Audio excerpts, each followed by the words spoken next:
But as you know, we like to shoot on Wednesdays, so let's not waste any time. Time now for everyone's favorite. It's time for a good old-fashioned Q&A, MMA fans. I have to make a revelation. What's that? Ladies and gentlemen, the moment has arrived. I think we've gotten the most amount of comments ever on the Substack. Helwani. Shout out to everyone on the Substack, arielhelwani.substack.com. 174 as I'm looking at it right now. It's on the nose. So much going on. So many guests, so many preparations, big plans in the works for the future. We've got a great documentary crew here. Shout out to the We Go Again crew. Shout out to my guy Rob Armstrong as well for setting that up. And I forgot to look through the questions. And so there's two routes here that we take, Frank. Do we go chronological, meaning we go with the ones who were first when this was posted about 22 hours ago, or do we go with the most, engaged questions? Two different columns, so to speak. What do you say? You could sort by engaged. You could chronological. You could go new first, top first. Or you could go chronological. So top first would indicate engagement. Yeah. Like what were the popular ones? Yeah. But I feel like whoever was burning the midnight oil to get their question in as soon as you posted it deserves to have their question read. You think so? I mean, that's my opinion. Who, me? Yeah, you're right. Okay. I'm just going to go all over the map here and try to get in as many as possible.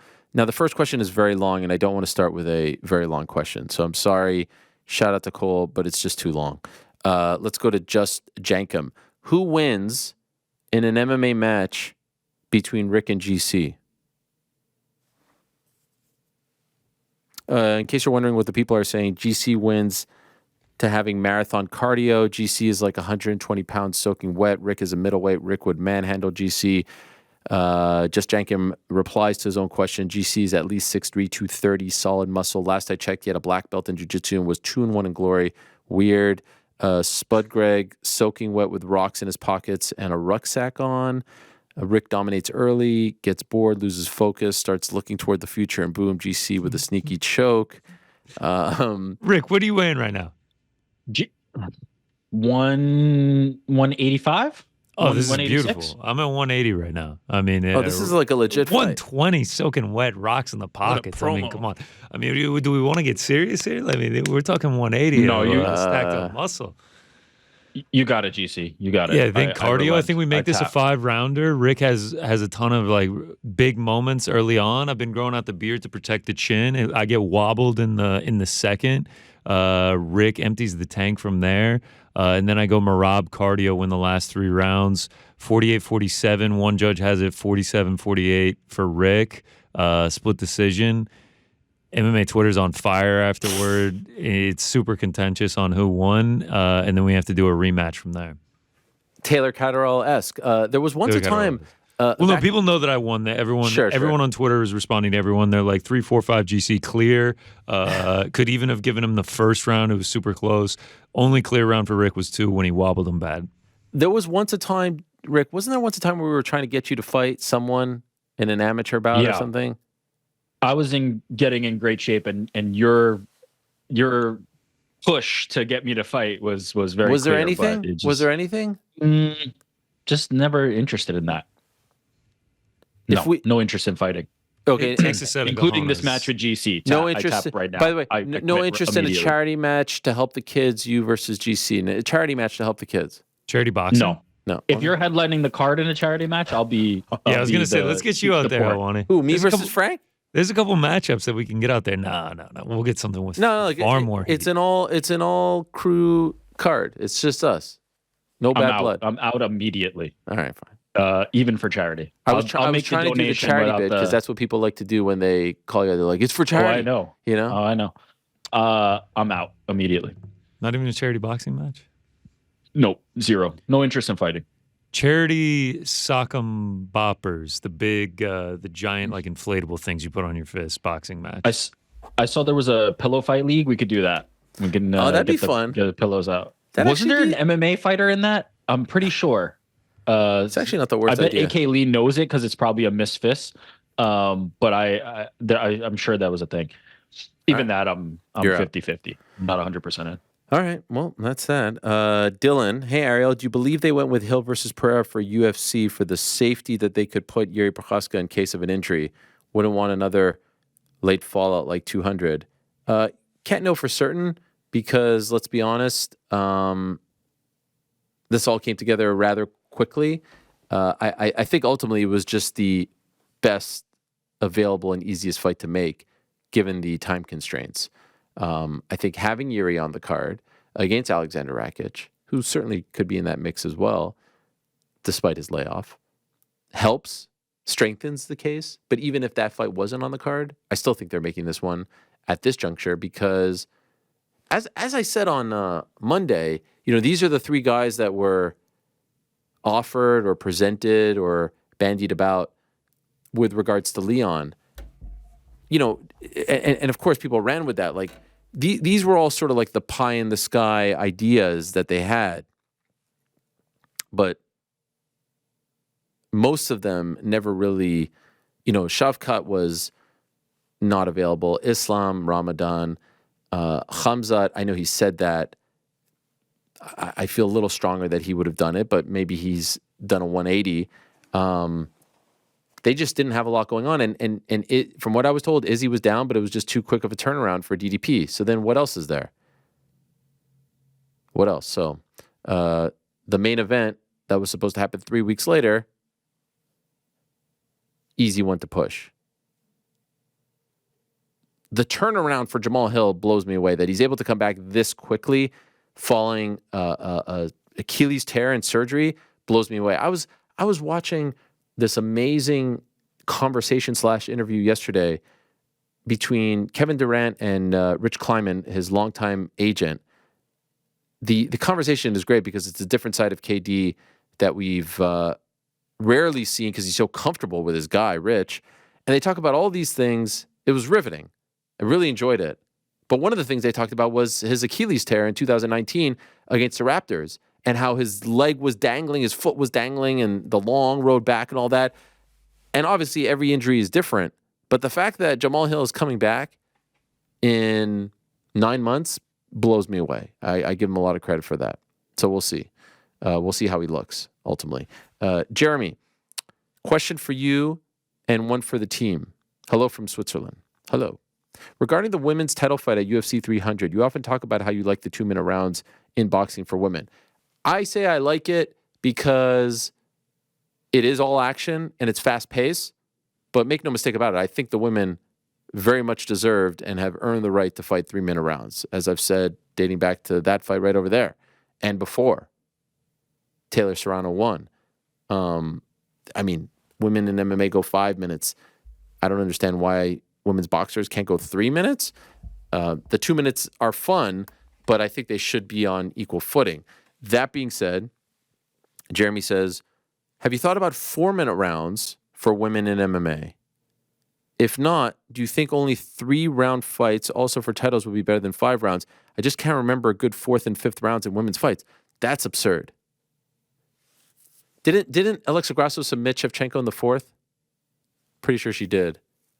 Home and Tate, Zhang Weili and Ioane and Jacek. These are just like some famous ones off the top of my head. But no, I don't like 4-minute rounds. I think I'm fine with it, and more importantly, I think they're fine with it too. Number 2, and I guess this is for Frank. Why are the timestamps on Spotify always completely wrong? Because it's fun. Okay. No, in reality, our ads are not always the same length. So that's why it says around the timestamp. But yeah, if we limited our ads to exactly 30 seconds, which is no fun, then we could have exact timestamps. All right. There you go. There's your answer. Cheeto Pancakes. What is up, Ariel? With 300 being announced as Alex versus Jamahal, it has left us with some questions to what could headline 301 in Brazil. Yeah. This is what happens when you take a main event from here and you move it there, and you've got a perfect main event here, and that show is in 3 weeks. Now what are you going to do? Pantoja is almost likely a lock to be on the card against either Moreno or Royval. Sure. Bit of a quick turnaround there. That's 3 months, but yeah, I could see that. But I'm also not sure that would go over well as the main event. So my proposition would be for our very own Tommy Aspinall to defend the interim belt against Jailton Almeida if he were to get through Curtis Blaydes at 299. It's tough and a big if, but if Almeida gets it done, how would that sound as the headliner? I mean, I love it. It gets Tom back out there, active. Almeida gets by Blaydes. That's an if. Blaydes is a tough out. Again, it's a quick turnaround. That show is March 9th. Rio is May 4th. The irony of them booking Alex Pereira versus Jamahal Hill on April 13th on the same day that they announced the Rio card on May 4th is wild. And I don't know what they do. I mean, Tom versus Almeida would make a lot of sense, but Almeida has to get by Blaydes, A, and would he be healthy? Do you guys have any ideas? Like, what do they do for this? You don't have Amanda Nunes. You don't have Mayra Buenasilva as champion. You have Pantoja. I guess you could just do Pantoja versus Moreno and try to load the deck underneath. If Moreno wins, of course, rival could win that fight. What do you do? Any good ideas? Pantoja feels like the only one, right? Like, if you're going to have a champion on there that is representing Brazil. Pereira right there. Charles Oliveira, too. Maybe he does it. Yeah, maybe one of them does it. You think Pereira does the quick turnaround? He has said that. He wants to. That would be crazy. Yo. The problem is, who is it, right? Who's the opponent? I mean, anyone. You'd have to have somebody on the hook now, that you give them the heads up, that you say, this call may be coming and start training. Ankalaev? There's some options out there. Ankalaev, yeah. Yeah. You could do that. Has it ever happened where you headline 2 sequential pay-per-views? Yeah. Not that quickly. Not that way. Well, okay. No, but it's happened before, right? Yeah. It happened with the flyweights. Yeah, with Moreno and Figueiredo. Did it happen? Right? Did they turn around immediately and headline the next event? Yeah, but he was co-main. There is some stat that I just saw where it was like, I think I saw it on MMA Fighting when they wrote about the quick turnaround. Was it with UFC? When was it? It was Ronda. No, there was one in the middle. Ronda was 160. She was on 168, then she was on 170, but she wasn't the main event for 168. Anyway, it's a pretty freaking quick turnaround. I think for headliners and title fights, it would be the quickest. Give me Khalil Roundtree. Can we get that? That would be a perfect time to do it, right? That's the best scenario. I don't know what they do. It's a weird one. Max83. Hello, Ariel. With a vintage performance by my favorite of all time, Bobby Knuckles. This leaves the middleweight division in a very strange place. The top 4 all fought each other or will fight Izzy versus DDP, except Sean versus Bobby. So is this the fight to make? And will the winner get the next title shot? I would love to see Whittaker get the strap back, but I think we are going to see a lot of rematches. So do you really think the UFC is going to go this route? Greetings from Germany. Well, yesterday there was a hot rumor. My nephew Jared texted me like 8 times about a supposed Israel Adesanya versus Khamzat Chimaev fight in Saudi Arabia, saying it was all over the place. And I freaked out for a second. It's like, did I miss something? And then I saw it on a bunch of different sort of aggregator sites that I guess they got it off of some website over there. And I asked around, and what I continuously got, now I'm not putting anything past them, especially with, how big they want to make these cards over in Saudi, but the plan is Izzy DDP. When, where, how, no idea. But that is the current plan. So yes, that is a rematch. But that's the fight to make, in my opinion. That's 1,000% the fight to make. And so, yes, as I said on Monday, Sean versus Bobby is also the fight to make because both those guys have lost to DDP. So I would love to see that. And by the way, speaking of laying out divisions, I got a bit of pushback from, I guess you could say, people who are like Team Volk, so to speak, for how I laid out 145. And I was a little bit blown away by this. First of all, I don't think anyone has been, we've been very, very good to Volk. We love Volk over here. What I said very clearly on Monday was the next time Alex Volkanovski fights for the belt, the next time Alex Volkanovski fights, it should be for the belt. How is that anything but respect. The next time this man fights, it should be for the belt. My qualifier was, I don't know if Toporia's next fight should be against Volkanovski because I strongly feel like he needs a break. There's a lot of questions. You know, the knockout in October, the knockout in February. Did he come back too soon? How did the first knockout affect the second knockout? How did the second knockout affect the rest of his career? We're about to find out. There's a lot of questions. So why rush to come back? And yes, I understand Shevchenko immediate rematch. Izzy immediate rematch. Usman immediate rematch. I get that. But this is now back to back. So all I'm saying is maybe we wait a little bit. Topuria fights someone else. And then the winner of that fight fights Volk. Alex Volkanovski's next fight should be for the belt. I feel like that's the most amount of respect that you could give someone. I just don't know if Topuria waits for that or if he fights a year if he wins, and then the winner of that fight fights Volkanovski. But make no mistake about it. That's the most amount of respect that you could give a guy who just lost the belt. Your next fight is for the belt. Just don't know if it's next because he needs some time off. This is all. Everything I'm saying is with him in mind. So, I don't know.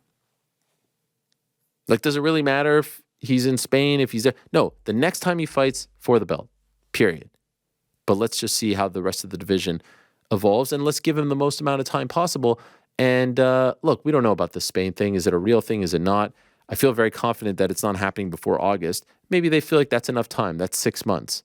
I would just like to see him have an extended period off for his health, for his longevity, so we could see the best version of him, because I do believe he could get that belt back. But why the rush?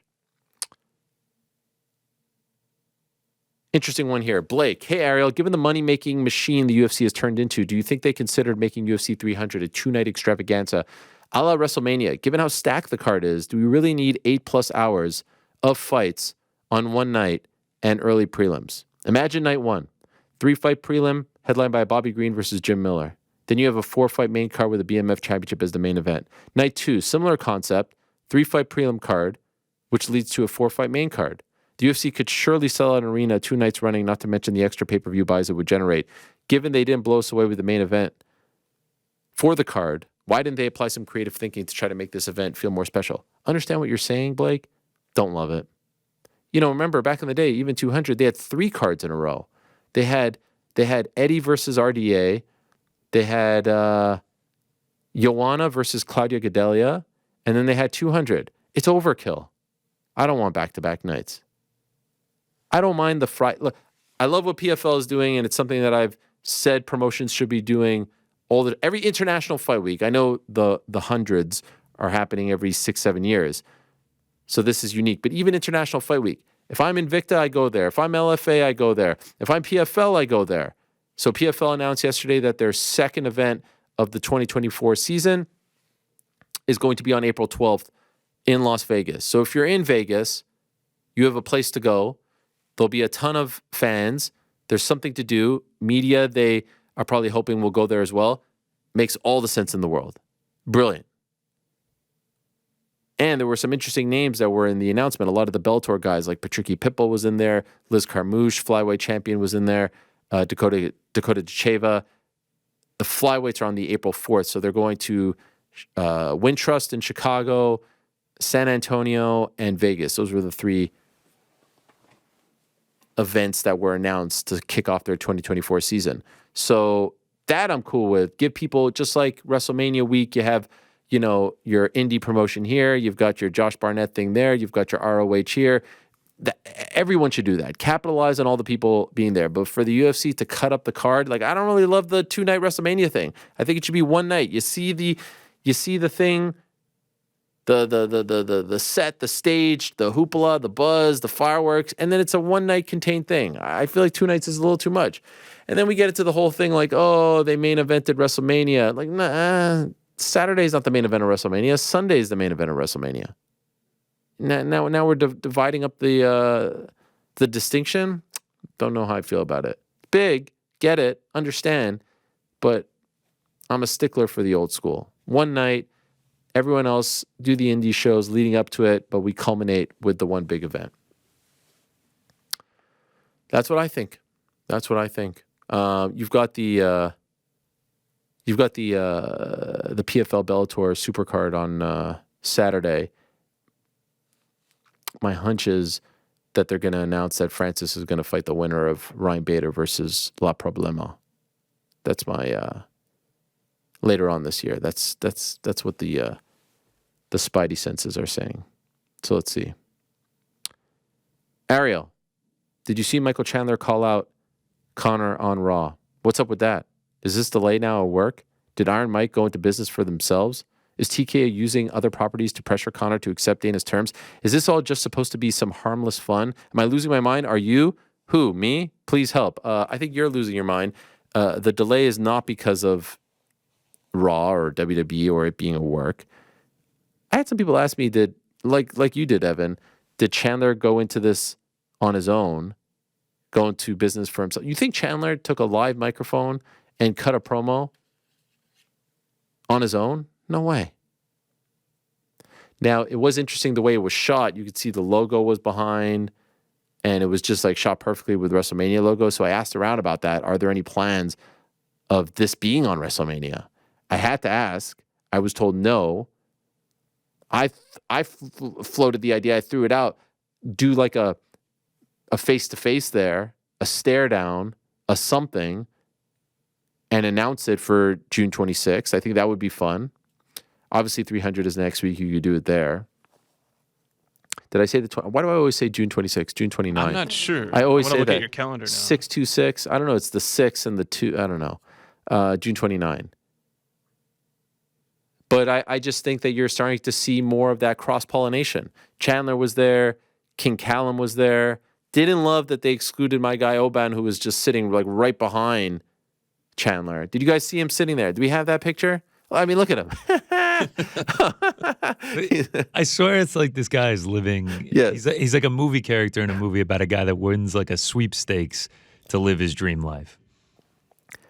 That's Samantha Irvin. She's incredible. She's great at doing their intros, like all the ring announcing and the results.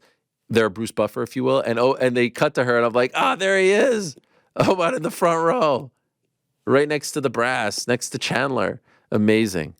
And I heard from some old school fans or some hardcore fans who were like, no, I don't want my food touching itself. I don't want the two mixing and matching. I'm fine with them using UFC or WWE to promote each other. I obviously don't think that there should be worked matches on a UFC card or shoot matches on a WWE card, but using this as promotion, I don't mind that. Do you guys have an issue with that? GC, what about you? You're not the biggest wrestling guy. Did you feel like this cheapens it at all? Nah. I mean, I didn't really think much of it. People were mad. Some people were mad about this. Now you're cheapening it. It feels fake. It feels rigged. It feels worked. It's no different. I thought Chandler did good on it. He did an amazing job. He grabbed the mic and he screamed his ass off. And yeah, it was fine. It's fun. Rick? Didn't love it, but didn't hate it either. Like, these things could stay more separate, right? Promotionally, I get why TKO, UFC, and WWE would be aligned in, promoting this weekend. And hey, we saw WWE promos during UFC events. Once you get into the cutting promos on the live mic, that's where I'm like, maybe too much. Maybe did he maybe go too close there together. to cut a promo? I limited my questions once he was booked on the show because I'd rather ask him these questions on the show. Yeah. I understand what you're saying, Rick. There's a difference between saying like, oh, look who's in the front row. It's Michael Chandler who's headlining UFC 302, as opposed to let Michael Chandler cut a promo. Yeah. I get that. I totally get that. And I could see why some people would be like, this feels less real. And I'm not even coming at it from the perspective of like, oh, I don't want wrestling and MMA to be combined. I don't care about that part. It's just, I don't need this either. Like, this doesn't get me anything about. Oh, Rick, Wi-Fi. Wow, rare. Wi-Fi bill? Rare. I get that. And I know a lot of people are saying the same thing. The whole thing, I have to say, the whole thing is super weird right now. The whole thing is so weird with Conor. It's like he announces this fight, and yet Dana keeps saying he's got too much money. And I saw what Matt Brown said to Damon Martin yesterday. What What are you all talking about? Some of the biggest stars in sports, like LeBron James, has been playing now for 20 years. He's worth probably over $1 billion. He still gets up there and is playing 82 games.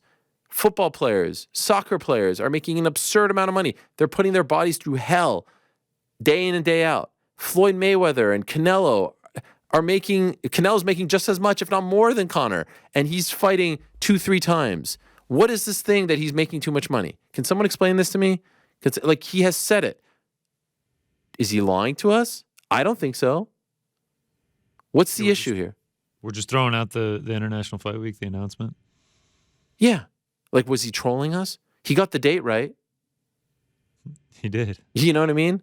June 29th. June 29th. That is a Saturday. It's so frustrating. Why do we keep telling the world that this guy actually doesn't really want to fight? Again, it feels like you're demoting him rather than promoting him. Instead of saying Conor McGregor is coming back from the worst injury in the history of this sport. His leg was dangling. He was done. He was on the verge of retirement, and he's working his ass off. And yeah, we've got something cooking. We've got something coming up. Nah, he's got too much money. It's just too like what? What is going on here? It doesn't get you excited. So when you have that, and then you have Chandler seemingly like trying to bait him back in the octagon. Yeah, I get that, but it's just like the two stories aren't meshing at some point. Not only that, but that's the reason why the Chandler thing feels weird, right? Like, assuming that he's there for that purpose, it feels weird to be like, here, we're going to give the mic to Michael Chandler to be like, get back here, Conor McGregor, you're not ready. When Conor McGregor's like, hey, I'll fight you tomorrow. Well, I'll fight you at UFC 300. That's the thing. I'm going to change my opinion on this. If like they hit him up and they were like, yeah, you want to hang back in Anaheim till Monday and come and cut a promo on Conor on the show? Or did like he just get tickets and like he was just there and he just snatched the mic and said he was just going to run with it? No, he definitely didn't do that. There's no way that he did that on his own. No chance. Yeah, that changes my opinion. It's less cool. There could be a world where he's there and then they're like, hey, do you want to do this? Versus, hey, we're going to set up and schedule this to where you... That's a big difference for me. Take it from someone who was back there and then within an hour, because of an idea from the great Paul Heyman, is all of a sudden on TV and is being called a fraud by Tony Khan. Yeah. Like, that wasn't the plan 2 hours prior. He might have just been back there hanging out. Hey, you want to do something fun? You know? Yeah. Then that's fine. I mean, that's fine by me. My main thing is I was not bothered. I thought it was pretty freaking cool. And maybe one of the reasons why I love it so much is because for as long as I've been doing this job, I've been told by some Debbie Downers out there, don't mix the two, don't mix the two. Now it's in your fucking face, right? Like now it is like the two entities are together. It's a great thing. It's a great feeling, I must say, because for the longest time you were all telling us that we were crazy for heel, face, storyline, like even those words would trigger you. Now it's right in your face. But there should be a line. Make no mistake about it. Like I said, a work fight shouldn't be on a UFC card, and I don't think a shoot fight needs to be on a WWE card.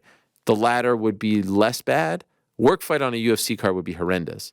Shoot fight on WWE, I don't love it, but not as bad in my opinion. These types of things don't bother me. If it's all to build to something, I just thought it was interesting the way they shot it. Do you see the way they shot it? The logo was right there. Yeah, it felt like the foreshadowing. WWE Classic where you're shooting up at the WrestleMania. There you go. You got it right. That felt like foreshadowing. Yeah, great job there. Yeah. So let's see. We'll talk to Michael Chandler about this in about 2 hours. Matt Mo, sup, Ariel? Between Fight Night 19 and UFC 298, there were a myriad of spectacular performances over the weekend. However, the most impressive by far has to go to the one and only King Green, Bobby Green, in his debut on the UFC weigh-in show. From the fresh dapper to the gold rings, the classic Bobby look paired with an in-depth knowledge of the fight game resulted in a future broadcast star in the making. No question, I just hope we get to see more of King Green on the weigh-in shows and future broadcasts, as he won't be fighting forever. Thanks for all you do. Couldn't agree more. Bobby was great. Again, that show is great. They're trying new things. They're having fun. They're showcasing new talent. Bobby was tremendous. He really was. He was a lot of fun. And he's just so... See, Bobby knows his fighting. He's an OG of the fight game.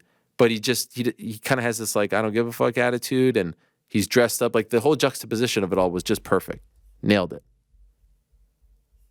I loved it. Did you guys see it?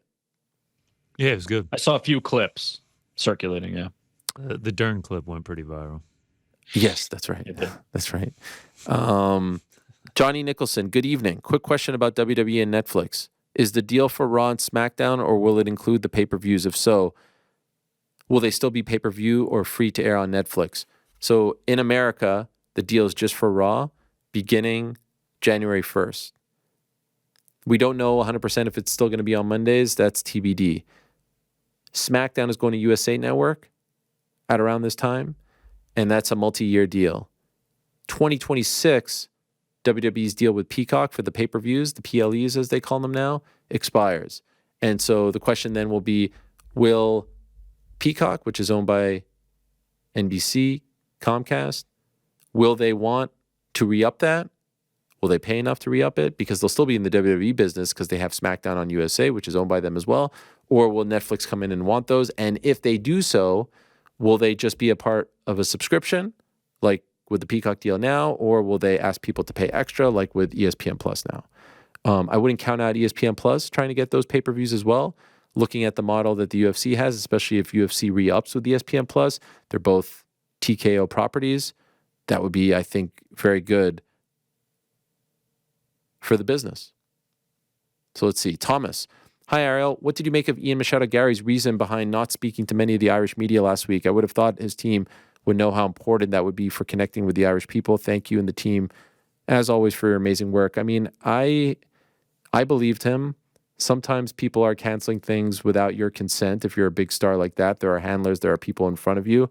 I don't know why ultimately they were canceled, but I believe, just look at his initial reaction when I brought up reconnecting with the Irish people. I believe in his heart, he wants to be that guy. He wants to be the man, the face of Irish MMA now on a consistent basis, the heir apparent to Conor. He's always giving Conor props every single time he speaks. But I do think it's a very important thing.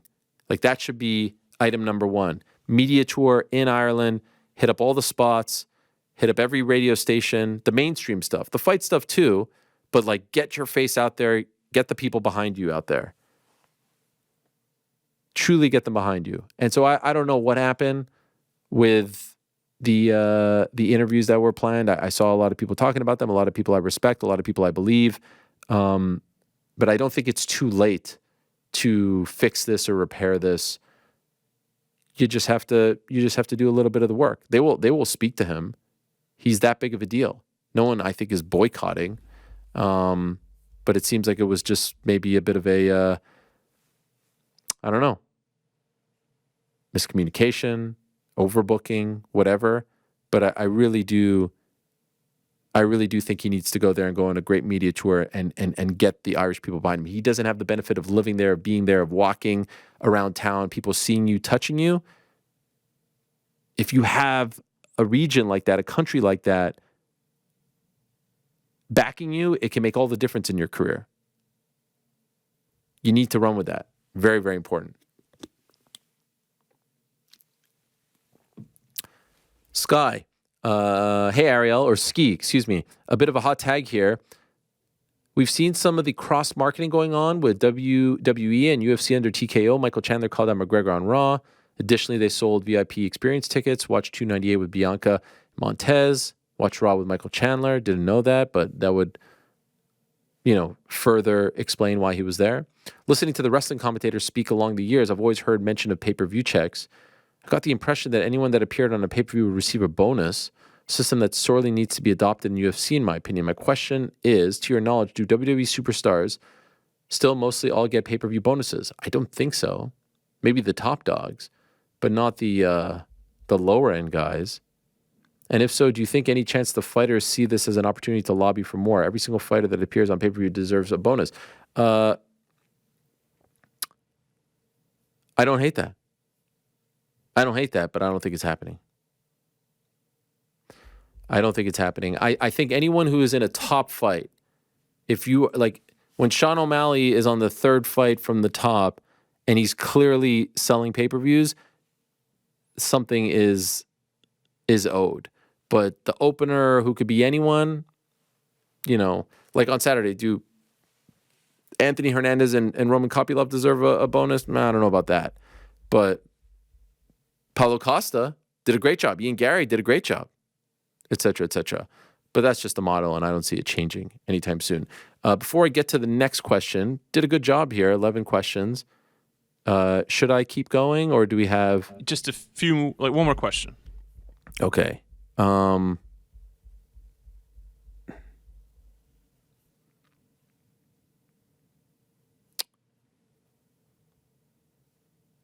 Ariel and crew. My line of thinking is that the UFC this is from Oded, didn't announce the main event for 300 during the broadcast because they were in fear that the live crowd would boo the announcement. Your thoughts? Don't think so. I do not think so.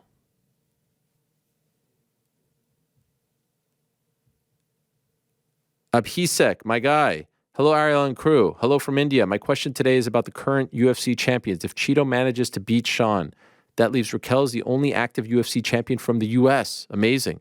Jones is still heavyweight champ, but it's safe to say that he's not active, and Tom is the interim champ. There was a time when most of the champions were from the USA or even Brazil for a certain period. Do you think this trend will continue to be the case? No, I think it's all cyclical. I think there's ups and downs. I think there was a period where people were freaking out that there were no Brazilian champions left. And now look at what we're seeing. And certainly no one thought that there would be a champion from Georgia, let alone potentially two by the end of the year. And certainly no one ever thought there would be a champion from Australia and New Zealand and multiple from Africa. Like, it's all cyclical. And you can see down the pipeline, there's guys like Bo Nickel coming up. Like, this could all change. So I wouldn't be too worried about that.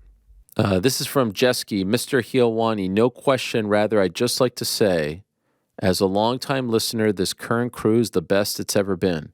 GC and especially Mysterious Frank have brought the perfect chemistry to you and NYric Rick. Keep on killing it. How about that, guys? That was really nice. Much appreciated. You know, a little bit of extra love there for Frank. Yeah. I'm glad that you didn't pick up on the fact I wrote this. This is from Jack. Hello, MMA Hour team. Out of all the major sports, do you think MMA is the easiest to say that this generation is more talented than previous generations? I don't know if you could say that. I mean, I get what he's saying, though. Yeah? I do think there's some truth to that. Well, because the sport is so young, right? The leaps, the evolutions are happening more rapidly. Like the learning curve and the influx of new talent is causing drastic shifts quite quickly. Whereas like the NBA, the NFL, these sports have been around for so long, you've kind of seen that balance out.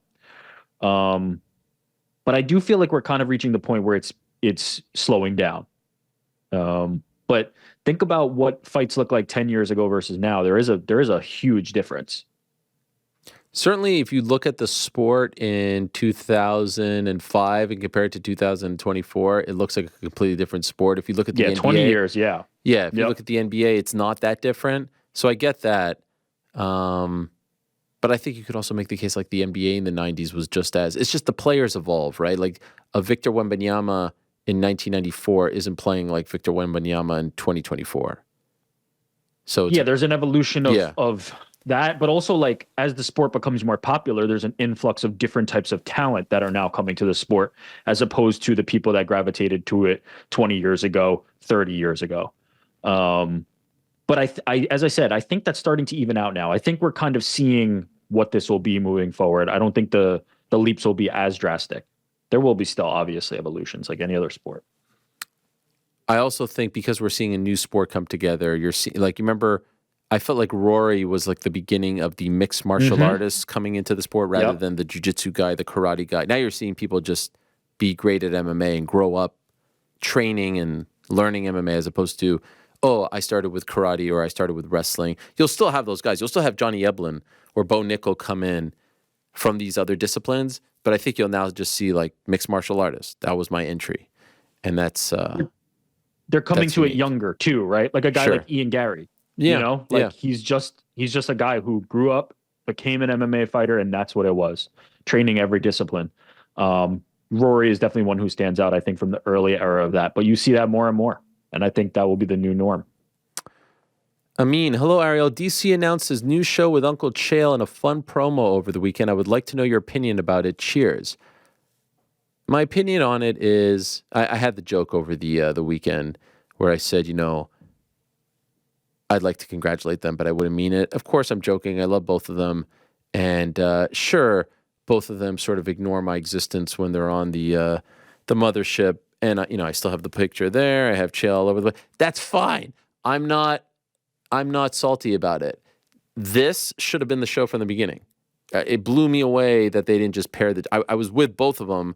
I leave, put them together. I think that's what the people want. I know people gave, Ryan Clark a lot of love, and I think he did a great job of endearing himself to the fans and learning the sport. But I thought it was a big misstep. Ryan Clark isn't who the fans on that channel want to hear from, especially when you have the roster of talent and analysts to your disposal. People want to hear DC with another fighter or fight personality. So I thought that was a misstep. I understood what they were trying to do, but I just didn't think it was the right move. And you have Chael available, you put them together. Now I'm curious to see how the dance goes, because I think they're both really good as the second guy. Here they're going to have to kind of come together. But I think it will be very successful, and I wish them the best, and I love them very much. And, I think it's going to be great. It just won't be as good as my show with them. And that's just the facts. Sorry, guys. You're going to have to come to that conclusion. There's one element that is missing, one ingredient that is missing, and it's Helwani, baby. And you can love it or you can hate it, but you have to come to terms with it. That's just, and they know. They know. Trust me, they know. They all come, they kiss the ring, they say, is this okay? Are you on board? I say, yes, you should have done this 3 years ago. If you wanted to be successful, you do this. You don't want to be successful, you go the other route. So I'm happy, they figured it out 3 years later. We move along. Arielini and crew from Richard. There are rumors circulating online that the UFC event in Riyadh was promoting Adesanya versus Chimaev as the main event. What is your opinion on this fight? And what would this mean for the middleweight division? This isn't what I'm hearing. Yeah, I think this was debunked in like 20 minutes, and then Dana put it on story and was like, "This is fake news. This is not happening." Oh, okay. There you go. Thank you. I didn't see that because I'm blocked. So thanks for rubbing it in. Well, I mean, it was debunked elsewhere. Okay. If you go to the actual Riyadh season website, it just has PFL and Joshua and Ngannou and everything else listed. Chris, Ariel and team, I have a challenge for you. Ariel, I would like you to tell everyone the UFC 300 main card you would have made, and the rest of your team deliver the prelims for Ariel's 300 card. Oh, God. I mean, I don't know. Conor versus Chandler. Let's start there. Okay? How about that? Jensen, your work over the years has been extremely insightful and fun to follow. I love that you have a weekly segment dedicated to fan questions. I grew up reading mailbags from some of my favorites, such as the Rings, Doug Fisher, and NBA guru Bill Simmons. Were there any sports mailbags you grew up reading, and did you ever have the privilege of writing and having your question answered? No, but I used to call into a lot of sports talk radio shows as a kid. Like there was a late night one in Montreal with Mitch Melnick and Mitch Garber that I used to call in. One time I called into the JT the Brick show when I was in college and explained to him why Montreal is an actual baseball town. He was kind of slagging off Montreal and all this. This was during the real end of the Expos time. And by the way, what about that announcement that Netflix is doing a documentary on the Expos and their departure in 2004? That's going to be sick. As a proud owner of a brand new Netflix account, it's exciting. Oh, yes. You got it. Yep, I caved. Well done. I want to be the narrator for this doc. I was going to say, what's Helwani's role in all this? Yeah. Where's the spot? I mean, I feel like I'm the guy, right? Can I be the guy? I mean, you're already narrating Conor's, thing over on Netflix. You might as well narrate this one too. Oh yeah, the Netflix people, they love me. Yeah, I don't actually know if they love me, but I did do that one. So yes, I've never actually had. I used to call in. Oh, one time I called into a Buffalo Bills show that also aired on TV, and I spoke to Reuben Brown, number 79. I was very excited about this. This was in 8th grade, so I used to do that. But no, when I was working early days, like post-college, Simmons mailbag, like I feel like everyone, like you'd print it, and I would print it and read it on the subway. It was great. I love that. And I don't even know if I'm copying that. I also used to do a mailbag for a website called Cue Ball. It was about Quebec basketball, cueball.ca, where I would answer questions. I'm not really sure who would send in the questions, but I would do it. Also, I did it for Nomas. I mean, I've been around, guys. You know, I'm a little bit of a veteran at this point in the media game. I don't know if you know this about me. So yes, it's fun, and I appreciate all the questions. The questions are great. I'm trying to get to as many as possible. This is a good one. Benjamin, good day from Australia, Ariel. I was hoping you could talk about how you separate your personal attachments to fighters and your job to report on them in an unbiased way.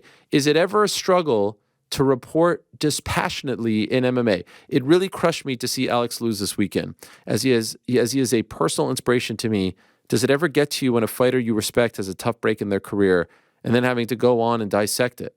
Do you find it challenging to report enthusiastically about fighters you don't have the best relationship with? For example, if Colby knocked out Leon, would you be excited to cover somebody like Colby with the same enthusiasm as someone like Leon? Thanks, Ariel, and the MMA Hour team. It's a fantastic question, Ben, and I appreciate it. By the way, someone underneath is saying that I need to pronounce G'day correctly. He always makes me giggle when he says it, G'day. What should it be? G'day? What am I saying wrong? I thought you said it right, so no help here. All right, Jaden. Okay, this is a great question. And I think it speaks to two things. Number one, I always like to talk about the fact that, you know, we're journalists, we're unbiased, we're supposed to call it down the middle, this and that. And that is true, and I try to do my best in that regard. That being said, we are human beings. And I used to try to like stuff this down and fight this, but we are human beings and we do have connections with people and we do feel feelings and we do have, you know, affinity for people and maybe harsh feelings towards, you know, that's a human being. We're not robots. We're not immune to this. I would like to think, and I'm sure others would disagree, I would like to think that the experience that has taught me the most about how to do this the best way possible is my relationship with Dana White. I think I could have been very well positioned to be as biased as possible.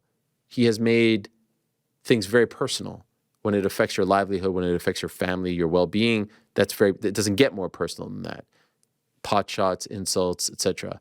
And I really try, and I know there are others that would disagree, but trust me, being critical and being biased are two very different things.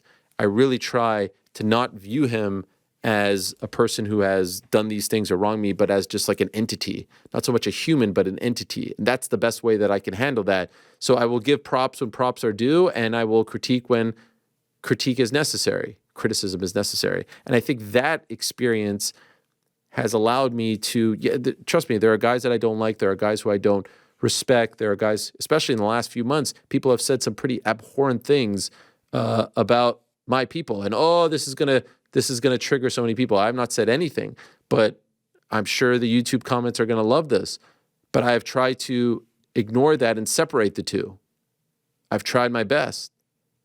Now, human being, hand up. There are people who come on the show. There are people who you have connections with. There are people who you know from behind the scenes. You're going to feel a certain way, but I could come on here. I mean, I probably have a better relationship with Alex and Ilya. He's been on the show 1,000 times. I've talked to him. I don't even have Ilya's phone number, but I don't feel upset. I don't feel down. I don't feel mad. You know, like you have to separate the two and understand that this is a business. This is sport. He chose to do this. Shit happens. He'll bounce back. People lose. That's just the game. I can't really think of one loss that really affected me. You can't get too close. That would be a disservice to the audience. Post-fighting, Chael, DC, that's different. In fighting, you have to, and like I said, I laid out what I thought should happen at 145. Some people didn't like it. So you have to, ultimately, I think I have to answer to you, the audience, first and foremost.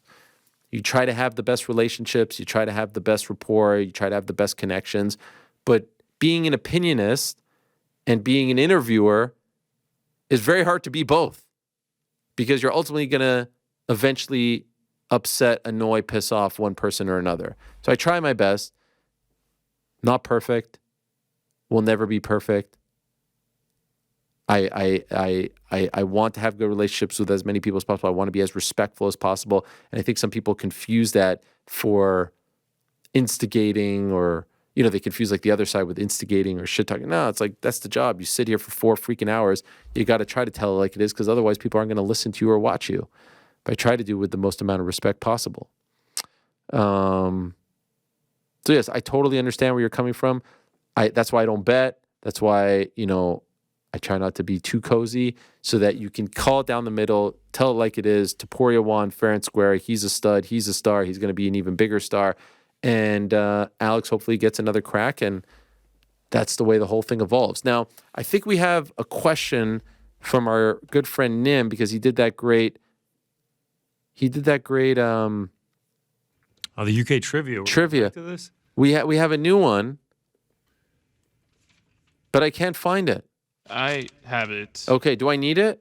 I don't think so, because I think I should ask the question. Okay, let's do it. So this is the rematch. So GC and I tied the first time, right? Yeah, it was a tie. That's right. And this time there's a tiebreaker. Okay. So this let's is, do this. and it's UK trivia. Correct. It's literally UK trivia part 2. Okay, I can't wait. Did a great job, So- Nim. Well done. Yeah. There's 4 of them plus the tiebreaker, and I'll need some of Rick's help on one of the questions. I'll get to that when I get to that. Okay. All right, so number 1, in critically acclaimed drama Top Boy, which of these is a synonym for drugs? A, powder. B, stuff. C, food. Food. That's correct. And I do want to point out that it's supposed to be whoever says the answer first gets it. All Did right. you know that, or did I catch you off guard there? No, I haven't even heard of Top Boy. You don't know Top Boy? No. It's about the mean streets of Brum. Do you know where Brum is? England. Yeah, That's he's on the you don't listen to UK rap. You're not that guy. Is that not incorrect? I mean, specifically in England. Where? I mean, it's one. What do you want to say? It's in England. Yeah, sure. What else we got? Number 2, the British fans love to sing a chant for their sportsmen.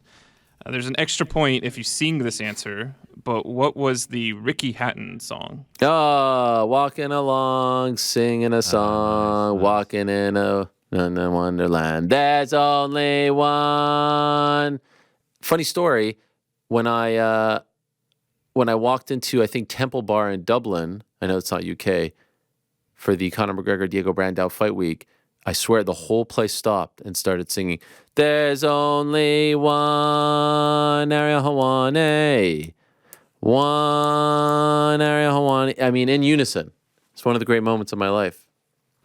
I don't know how to tell you, but that's wrong. What? Nah, I'm just joking. Yeah. Oh, damn, that would have been amazing. Oh God, That was the one that Oh my Rick God. was supposed to judge who had the better singing. But no, I I'm didn't getting even wiped here. I see- mean, Wani clearly read the questions already. I can't even find them. Oh, good.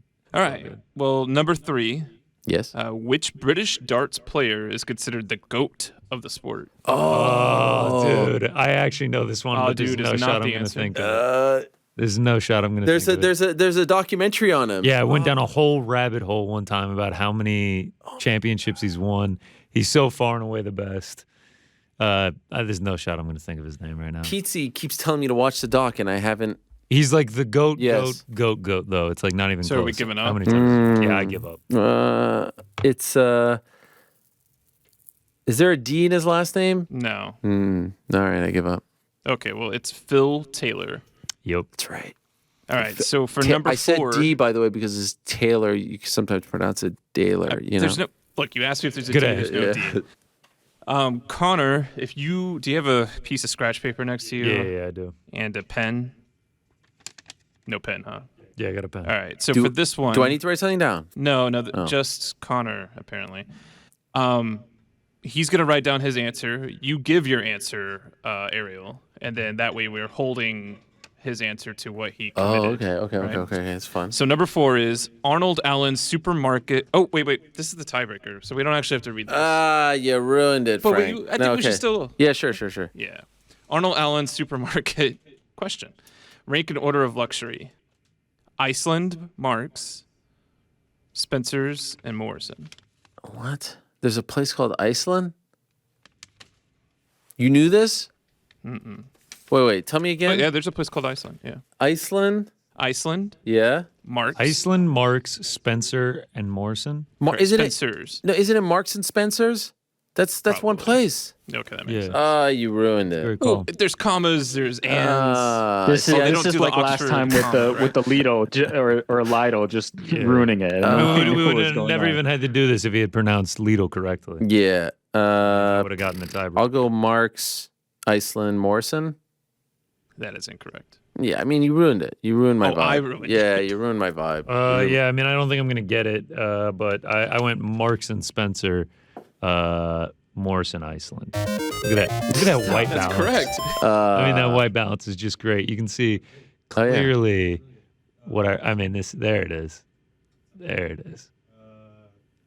All right, so I won the tiebreaker after getting swept in the OG question, so it feels like another tie. Feels like that was the money ball from. What was that? Was that it? That was it. Damn, dog. I mean, you Yeah, I feel did like we win. take a couple Don't weeks, you know? don't listen to what he's saying. Yeah, no. Oh, I thought that counted for two because it was Arnold Allen. Frank. Arnold Allen related question. That's the Arnold Allen ranking of luxury. Right, so I thought that counted for double. He had already had two. Top 3 restaurants in New York from Victor 18. Do you got anything? He just moved from Germany. Sasabune. Sasabune's great. Lafayette's great. Francis Tavern. Where's Lafayette? Like Soho area. Okay. I have Francis eaten there, Tavern but I great, haven't too. had the croissant that Oh everyone's yeah, the raised viral on. croissant's good. I'm But I mean, enjoying all the food's this. just I'm enjoying this, GC. Oh, I love it. Yeah, I crushed mine back here. Yeah, empty 200 mg's of caffeine down. I mean, Needed I that. want caffeine, cotton candy flavor. Gil says, after the show ends, do you reach out to the guests again to thank them for their appearance? If so, have you had anyone voice displeasure over how the interview went? Honestly, no, and I do. I text them like 4 times before the show, and then I ask them once, or excuse me, I write to them once afterwards and thank them again. I think you always have to show gratitude and respect and appreciation. And so,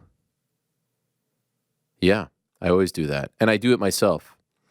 I don't like anyone else doing that. James, will you be watching Elimination Chamber on Saturday? Yes. But, they're not doing it primetime here. They're doing it at like 4 a.m.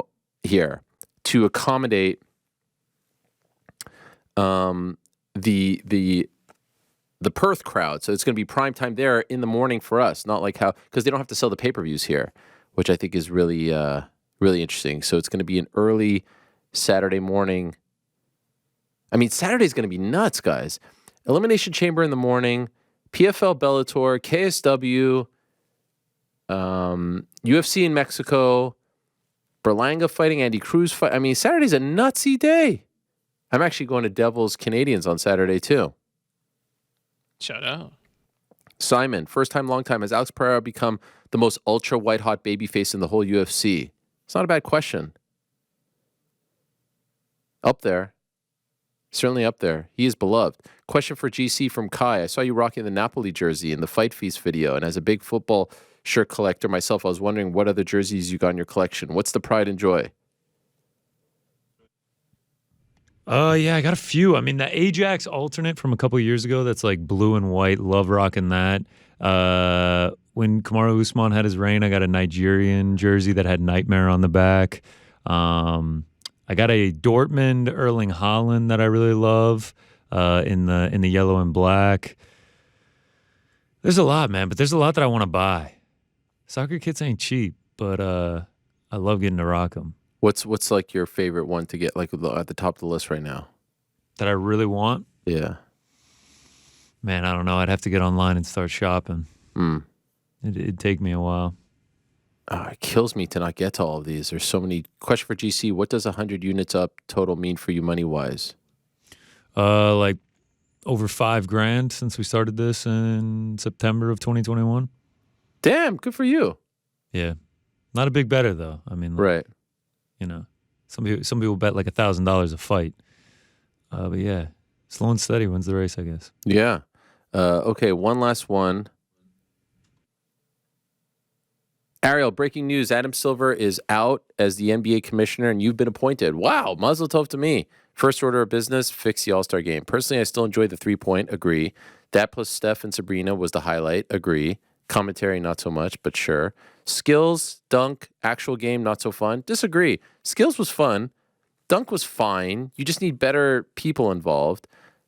Down to 4 is a little weak, and you need some of the bigger stars. Shout out to Jaylen Brown for being a part of it. All-Star game, horrendous. All-Star game was putrid. I didn't watch the game last year because I was in Montreal for Elimination Chamber. I couldn't believe how bad it was. I guess I forgot, or maybe it's just gotten worse. Could not believe. And I used to look forward to this in the 90s. I mean, some of my favorite sports moments. When the Knicks had 3 guys in 95. When Magic came back in 92. The 2001 comeback in Washington. Like, some of my favorite moments as a kid watching the NBA All-Star game. Magical stuff. They don't care. How do you fix it? I really don't know. I really, really don't know. You did something with my... yeah, I realized I had turned them down earlier. So much better. Okay. I was wondering what was going on. I'm going to go a little higher, actually. So much better. So much better. How you fix it, I really don't know. I don't love the idea of, home court at stake. Don't love that like they did in baseball. I really don't know, honestly.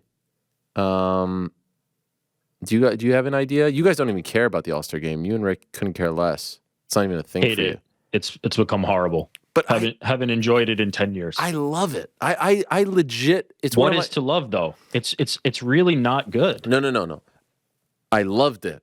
I don't like it anymore. Okay. But legit, it was one of my favorite weekends. I would have parties. Me too. On Saturday, I would print out things. When I was in 1993, when I was in the 5th grade, I don't know if I've mentioned this, I brought to school the 1993 dunk contest, the one won by Harold Miner in Utah. Baby Jordan. I loved him. And yeah. I rented, this was back in school when the TV was on a massive stand, like a push cart. It was like that big and wide. And I had to rent it. And I asked my class if during lunch we could stay in the classroom and I could show them the 1993 NBA dunk contest. And I rented it and I wheeled the thing into the classroom and we all sat there and I brought my VHS and we all sat there and watched Harold Miner win the NBA dunk contest. That's how much I loved. It was good back then. And I don't know what the hell happened. Dunk's never going to come back because too many good dunks have been done. Everything under the sun has been done. There's only so many ways you can dunk a basketball. Jaylen Brown was the biggest name in it. And then as soon as he did something, everybody was clowning on him. So you're not going to get a LeBron or you're not going to get anybody whose ego is too fragile. Who even won? I didn't see one thing from All-Star Didn't Mac win again? I didn't watch it. Mac McClung won again. And last year was pretty good with Mac McClung. Yeah, but he's in the G League. Here's how you fix everything. All right, here we go. Like, come on, lay it on us, Rick. Here's how you fix everything. Fix it. The reason the Mac thing works and the reason the Sabrina Ionescu versus Steph Curry thing works is because it's not the same pool of people. You're taking from the outside. What you need to do to fix the game itself, the All-Star game, is bring in a team for them to play that's not NBA All-Stars. Euro. Street ball team. No, Euro All-Stars. Mix it up every year. Change it up every year. Give somebody a new shot. The best street ball team that's that year, bring them in. The best European team that year, bring them in. Yeah, because now they're playing for pride. Now they're like, we're not letting these jabronis be. Ooh, I feel like that looks like a Team USA first round matchup. No, not if they don't play. Yo, you don't think so? You don't think the NBA All-Stars versus the Euro All-Stars? Yeah, if they're you're not understanding. They don't even actually play. They literally walk up and down the court. They literally I know, and they scored like 380 points combined. Yeah. Like if they play, it will look like that. That is how you get them to play. I don't hate this. You have to. So you're cool with like a 140 to like 80 game? Sure. If they play basketball, yeah. I don't think it'll be that, to be honest. If they actually play, I'm interested in that. You don't think NBA All-Stars are smoking the Euro All-Stars? They are. They are smoking. If they play. Why aren't they in the NBA if they're so good? They're not getting it. Stop. They're not smoking anybody right now. They're just walking up the court. You have to get them to play. Okay, and so you have to get them to the play only basketball. counter to that is then you're only getting like 15 guys tops. Yeah. you shorten it. 7 from each conference, 8 from each conference, and then they play against. Actually, just like 15 outright. Make it like that much more. Just of an just the top 15. Just the top 15. Yep. Smoking. Make them have a potential to be It was embarrassed so by bad. somebody. 140 to 52. Do you know That's like fine. Do you know the That's last fine. 30 seconds of a blowout when the guys are just like throw to this guy and he chucks a 3? Like It's the worst. it was like that from the jump. It was I couldn't believe it was the worst basketball that I've ever seen in my life. And I know last year's game, I know Mike Malone said this. I didn't watch last year's game because again I was away and whatever. It was a crazy weekend. I could not believe. And the thing was, I built it up so much to my kids. I guess I forgot. And they are new to basketball now. They're really starting to get into it. So they thought it was kind of funny, and I didn't want to like totally crap on it.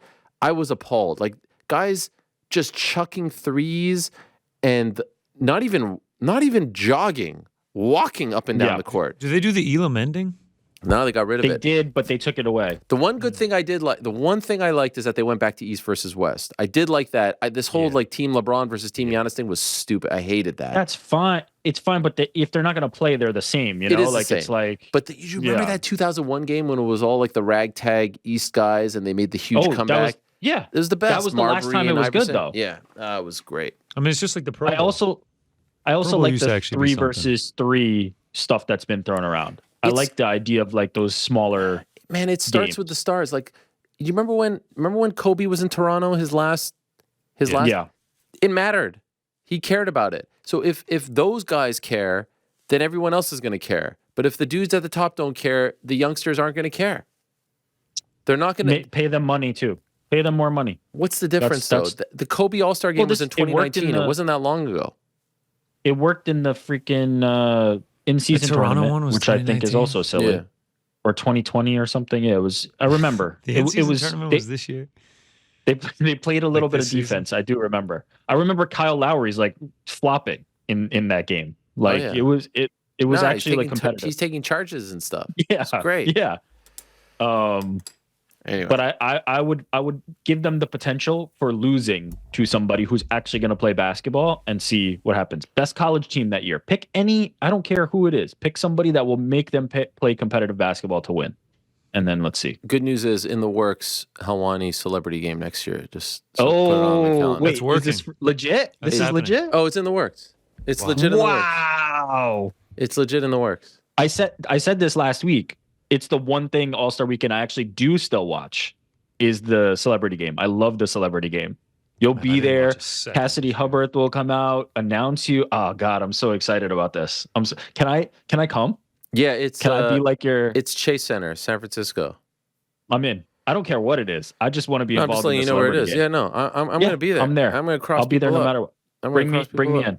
Bring me in. Not to the game, obviously. I'm not a celebrity, but I want to be in your entourage. Sure, for this sure. event. You'll walk around with the camcorder like Shaq. Like the In Shaq, the old 2000. school. I'm Yeah. in. Done. Thanks for watching. We appreciate it very much. Hey, if you like this video, give us the old thumbs up. Subscribe as well. You could get many more of these videos on the channel. So please do that. We would love you forever if you did so.